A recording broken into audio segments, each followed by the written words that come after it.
Meus queridos, quarta-feira nós vamos continuando a segunda parte do Levítico, da série do Pentateuco. Então hoje nós vamos falar das cerimônias de ordenação que está no Levítico, capítulo 8 até o capítulo 10.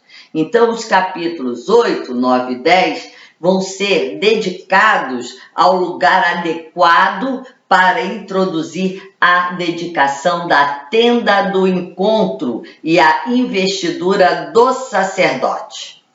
Então não se esqueçam de ir no canal do YouTube, Alice Bíscaro, dê o seu like, curtam à vontade, assista o vídeo, compartilhe, porque é muito importante. Nós estamos aqui fazendo esse trabalho para levar o conhecimento da nossa fé a todos os irmãos que assim o quiserem, né? E estou muito feliz, muito alegre. Daqui a pouco estamos chegando a 260. Muito feliz com o canal. Nunca pensei na minha vida que eu teria um canal de YouTube e teria tanta gente no canal. Então, para essa professora que nunca tinha entrado, está sendo uma grata e feliz surpresa.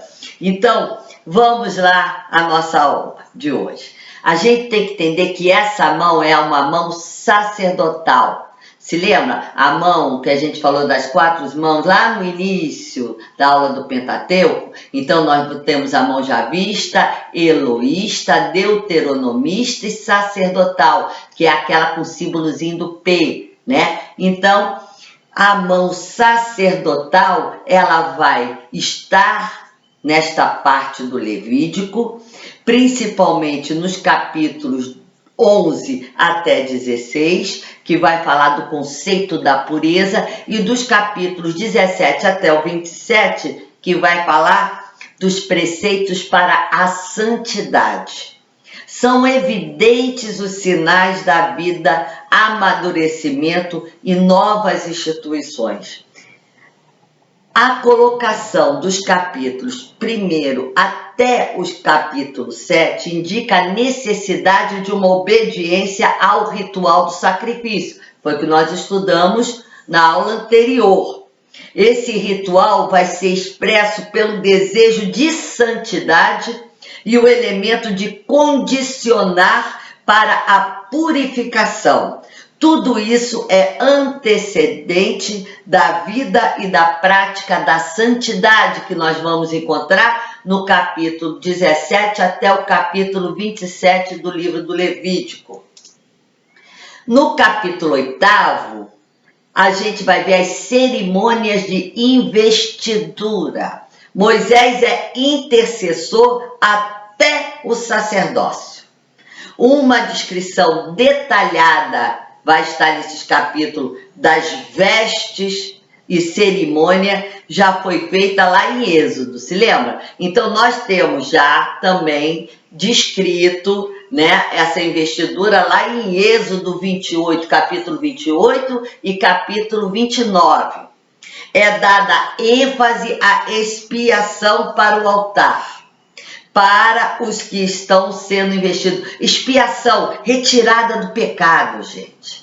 Eu não posso subir ao altar estando em pecado. Por isso que o ritual da missa é purificador. Por quê? Eu não posso participar da Eucaristia estando em pecado. Então é um processo também, a nossa Santa Missa, purificador. Então nós estamos sempre nos purificando. A nossa igreja maravilhosa nos dá isso nos sacramentos, né?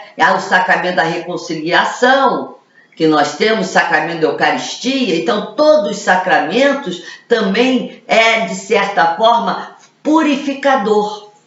Então eles vão ser purificados para estar no altar, e assim eles vão ser investidos, identificando a vítima do sacrifício, em vez de enfatizar a ordenação que será feita por Moisés. A vítima para expiação, para o sacrifício a Deus, o animal, né? Trocando em miúdo, o animal, tá? A vítima, né? Quem é a vítima na nossa Santa Missa? É Jesus, não é isso? Ele é o cordeiro. Então, ele é a vítima. para a gente fazer um paralelo. Sacrifício do 8º dia, está lá no capítulo 9 do Levítico. O sacrifício completa a consagração do sacerdote. Consiste na combinação do sacrifício de um bezerro pelo pecado, no holocausto do carneiro. O holocausto é quando o animal será consumido por inteiro, tá? E no sacrifício do bode. Por isso o termo bode expiatório, porque se sacrificava um bode pelo pecado. E soltava o bode e ele ia para longe da comunidade, levando assim o seu pecado. Por isso a expressão bode expiatório que nós falamos é bíblico, tá?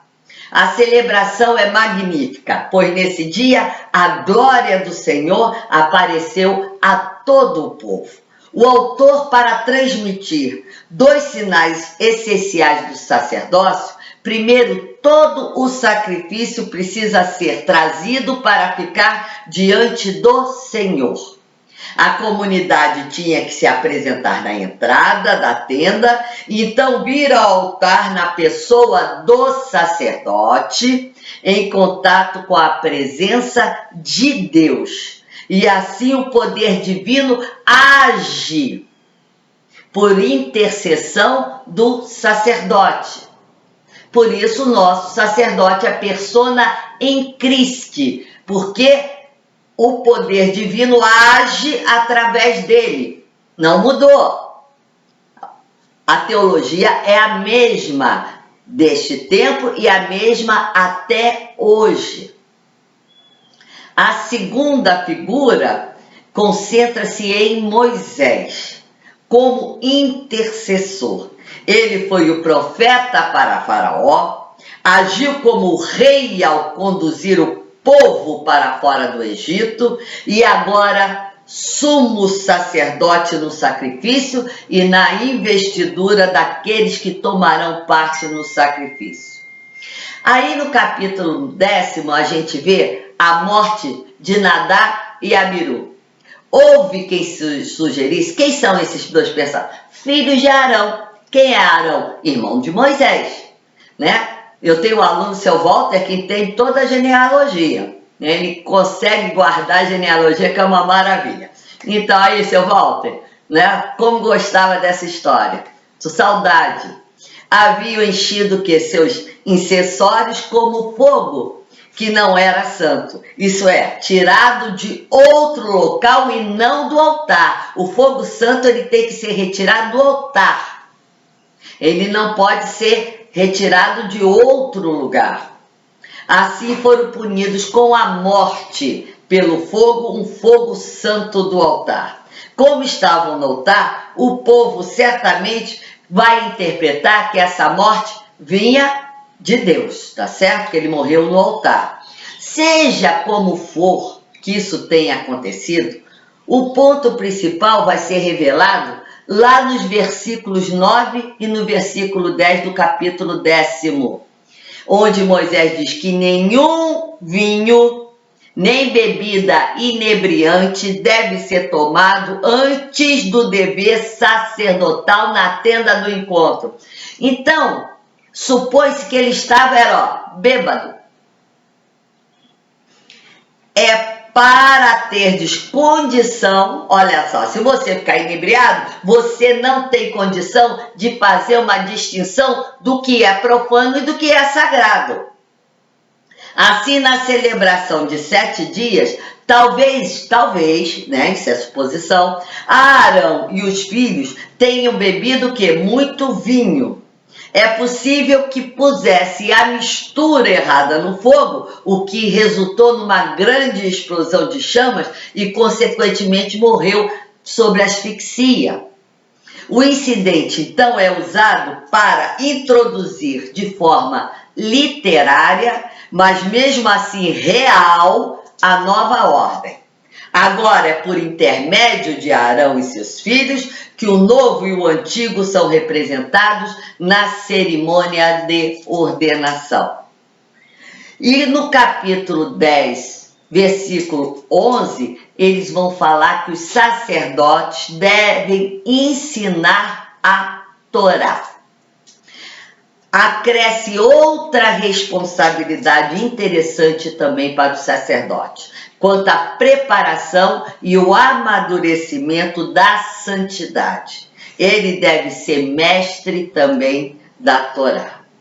Então, nós vemos que essa parte do Levítico, ela vai ser bem sucinta. Na terceira parte, a gente vai falar das leis a respeito da pureza legal, do capítulo 11 até o capítulo 16. Essas leis vão falar da obediência, que agora a obediência torna uma resposta à relação de aliança pela intercessão do sacerdócio, e ela vai continuar viva na purificação e na preparação para a santidade. Agora, a pureza legal, que a gente vai encontrar no capítulo 11 até o capítulo 15, será explicada e enfatizada como condição aliada à obediência. Para a santidade, nós temos que ser obediente. Então, o que nos leva também a uma vida de santidade é uma vida de obediência. Nos padrões do pensamento hebraico, estar plenamente vivo é respeitar o poder do Criador, porque é Ele que nos dá a vida.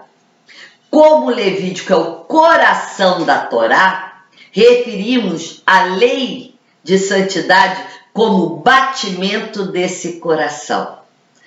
Para os que devem se tornar santos, o Senhor diz: dize aos filhos de Israel, santificai-vos, portanto, para serdes santos, pois eu sou o vosso Senhor, o vosso Deus. Está lá em Levítico 20, versículo 7. A obediência vem primeiro e depois o Senhor manifesta a sua glória por intermédio do sacerdócio santo da comunidade. Então, por isso que o sacerdote, tendo uma vida de santidade, ele dá testemunho para toda a comunidade. Ele é exemplo para a comunidade, para segui-lo e ter também esta vida de santidade. Por isso, tão importante o sacerdote dentro da nossa vida, da nossa igreja, vida de fé. Então, nós nos espelhamos muito na vida do sacerdote. Como a pureza só pode vir de Deus, a presença de Deus deve estar no meio do povo. Acima da arca é o lugar de expiação, onde estão contidos tanto o perdão como também a reconciliação, que resultam em pureza. Muitos irmãos protestantes, eles não conseguem ver o sacramento da reconciliação no Antigo Testamento. É só ver essa parte do Levítico que encontra. Está lá. Então é muito importante. Os capítulos de 11 a 16 narram como vai ser estabelecida a condição de pureza. Uma coisa é ser perdoado, outra é levar uma vida de santidade. Eu ser perdoada não quer dizer que eu vou levar uma vida de santidade, não, né? Que eu posso cometer o mesmo pecado várias vezes, ser chamado de pecado quanto mais. O que eu peco. Então, isso não é garantia, né? O estado de pureza vai resultar do perdão de Deus, que é um receptáculo para que eu tenha força para levar essa vida de santidade. Não é o estado de santidade.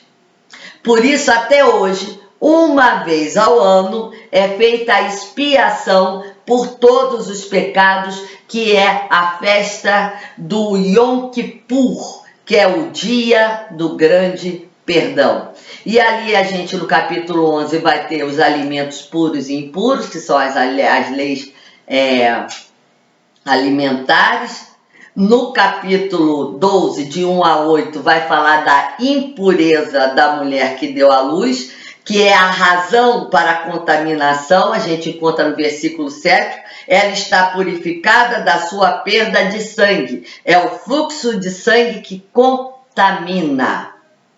E aí nós vamos ver os ritos de purificação, aí vamos ver vários rituais, e depois a gente vai ver no capítulo 14 o sangue aplicado no lóbulo da orelha direita, no polegar da mão direita e no polegar do pé direito, aquele que se purifica. Então, é para ter o acesso dos espíritos à vida de uma pessoa, é realizado pelas extremidades. Por isso a unção vai ser também, né, com azeite, né, nas extremidades.